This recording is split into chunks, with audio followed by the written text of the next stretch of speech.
In reference to talking about government's role in a free society, you mentioned some of the market failures, and I think that you may have just passed over one that is of utmost importance, and that is of poverty.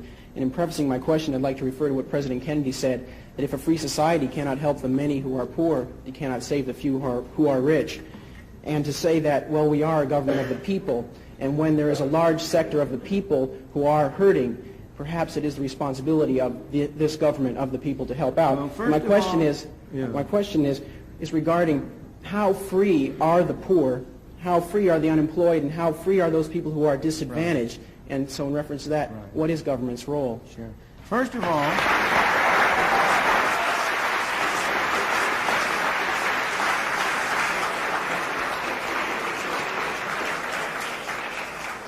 I'm glad to see one vote for the poor. First of all, the government doesn't have any responsibility. People have responsibility. This building doesn't have responsibility.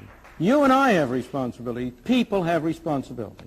Second, the question is, how can we as people exercise our responsibility toward our fellow man most effectively? That's the problem. So far as poverty is concerned, there has never in history been a more effective machine for eliminating poverty than the free enterprise system and the free market.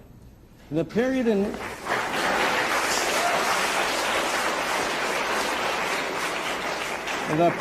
which you had the greatest improvement in the lot of the ordinary man was the period of the 19th and early 20th century. Those of us in this room are the heirs of that. We benefited from the way in which our parents and our grandparents were able to come here. And by virtue of the freedom that was offered to them, were able to make a better life for themselves and them and us. But next, if you look at the real problems of poverty and denial of freedom to people in this country, almost every single one of them is a result of government action, and would be eliminated if you eliminated the bad government failures. Let me be precise and specific. Why do we have so high an unemployment rate among black teenagers? It's a disgrace and a scandal. Why do we have so high an unemployment rate? First of all, because we give them lousy schooling through governmental schools, which make them unqualified to hold decent jobs. And second of all, we require employers to discriminate against them by not hiring them unless their productivity is enough to justify a minimum wage. The minimum wage rate is the most anti-Negro law in the books. And it's an anti-Negro law because it precisely, having first not enabled the young blacks to have a decent schooling so that they can have productivity, we next deny them the on-the-job training that they might get if you could induce employers by being able to hire them for relatively low wages to give them on-the-job training that would make them qualify for higher payment and higher productivity.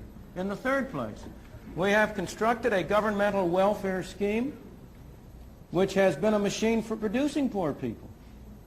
We have induced people to come under control of welfare. I'm not blaming the people, don't misunderstand me. It's our fault for constructing so perverse and so ill-shaped a monster as the whole set of welfare programs we have, under which we encourage people, families to break up. We encourage people to move from one part of the country and come to another, under which we have, in effect, made many people poor. And yet, when all this is said and done, have I ever been where? Or poor. I have, sir. Of course, more so than most of the people in this room.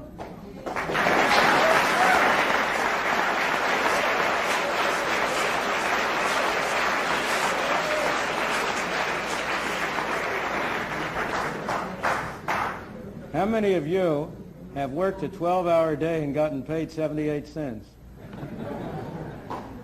But let me go back to but you know that's all irrelevant. Is there one of you who is going to say that you don't want a doctor to treat you for cancer unless he himself has had cancer?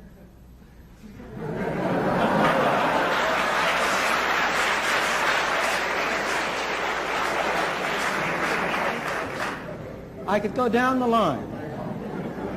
But when all is said and done, while there are people in this country who are worse off than other people, by and large, even the poorest people in this country are relatively well off compared to the conditions in many other countries in the world. What we take as our standard of poverty, what we take as our standard of poverty, is above the average income of all of the people in the Soviet Union, let alone of the people in India or China or in other countries. Now, that doesn't mean we should be satisfied with it. We are a wealthier country and we've been more productive. And we should set higher standards by ourselves. But by the same token, we ought to have a sense of proportion. And we ought to recognize both the source and the problem.